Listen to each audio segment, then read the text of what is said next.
What's going on, everybody? And welcome to J Sports Seattle. Normally I do not do stuff like this, but this has been one of the most monumental moves that have occurred in since the Russell Wilson trade in Seahawks in this like for the Seahawks in the past few years, and I need to talk about this. I'm literally just got off work. I just found out as I was getting off work. But let's hop right into it. So if you like the video, make sure to like, comment, subscribe, and share for more Seahawks and Seattle sports content. And without further ado, let's get on with the video. So also, I'm screen recording this right now, so I'll see how this sounds like after I'm done screen recording this, and then depending on this, I'll either upload it to my phone or I'll just go home and make another video. But we'll see. But yeah, let's get started. So yes, as of 39 minutes ago, as of the making of this video, the Seattle Seahawks are trading Geno Smith to the Raiders for a third round pick. So yeah,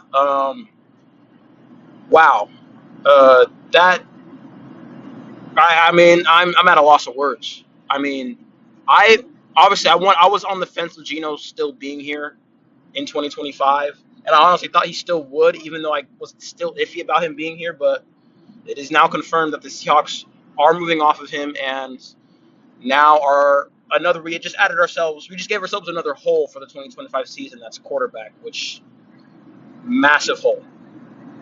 So this this normally when you trade your quarterback, all signs point to a rebuild, and honestly, that's probably what's going to happen at this point. But not like a conventional rebuild. So like the reason why I say that is because we are what we're going to do is we're going to rebuild the offense, not the defense. We have the defense. We're not like the Giants or the Raiders or the Commanders where we had to rebuild both sides of the ball. It's just the offense we have to worry about going into the 2025 season.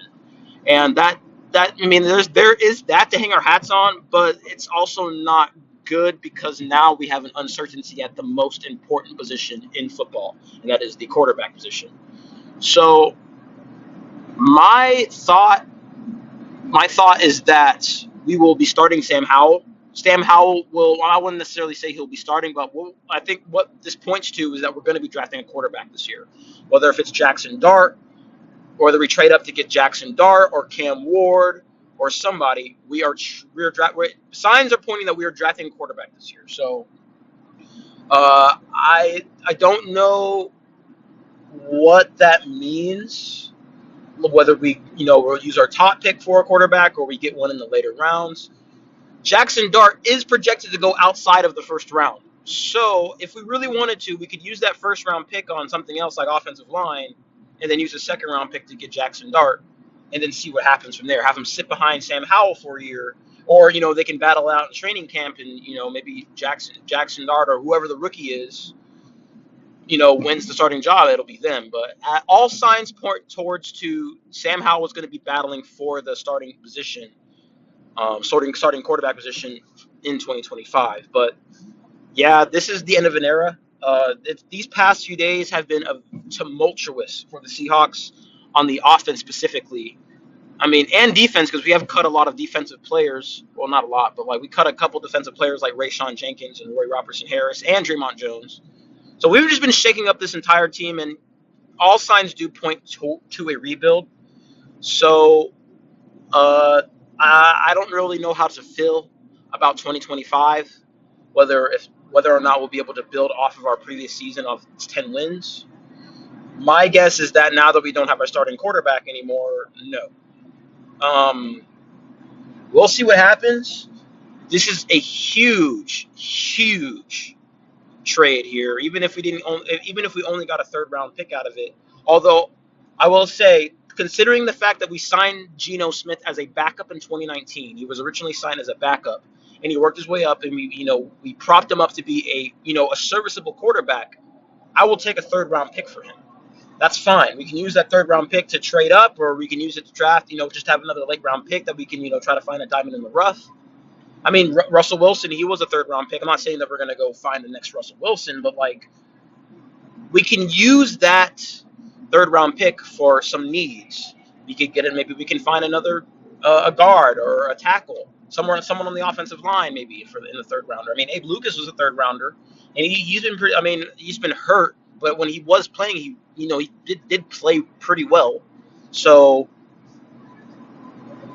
but it's still tough because Gino, he did give us stability at the quarterback position, but what this trade tells me is that the Seahawks do not think that they can win a Super Bowl or make the playoffs or make a deep playoff run with Geno Smith at quarterback. And, well, considering that he hasn't won a playoff game in Seattle the 3 years he's been a starter in Seattle, I mean, that's a fair assumption to make.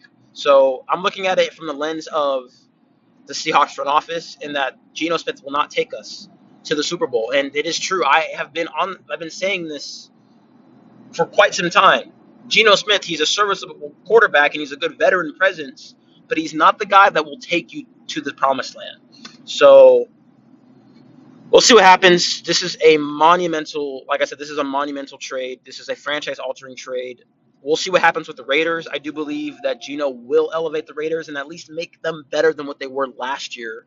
And I mean, they were horrible last year. So if they can bring the Raiders, if he can help bring the Raiders to like an 8-9 win season, that's huge W in Raiders' eyes. So, yeah, Geno Smith is no longer our quarterback, guys. That's huge, and that makes me wonder who we will be giving Clint Kubiak as our play caller, as our signal caller, I should say. So, yeah, massive trade. I'm gonna go home and try to unpack this. My thinking is the reason why we only got a third out of it was because they're going to be taking his salary. So that means we'll be freeing up probably another, I think, 18 or so $1 million in cap space or something like that. So there's that at least. So we'll have even more cap space for us to sign free agents. But yeah, all signs are pointing towards a rebuild on the offense. So yeah, here it is, guys. We might be entering some dark times in Seattle for the Seahawks, so we will see. But yeah, I needed to talk about that because this is huge, and I just cannot go without making a video. So yeah, if you like the video, so that's all I have for this video. So if you like the video, make sure to like, comment, subscribe, and share for more Seahawks and Seattle sports content. I'll probably make a follow-up video maybe within the next week or so just to see how things go. But yeah, thank you for stopping by. Have a good night, and go Hawks, go Mariners, and go Kraken.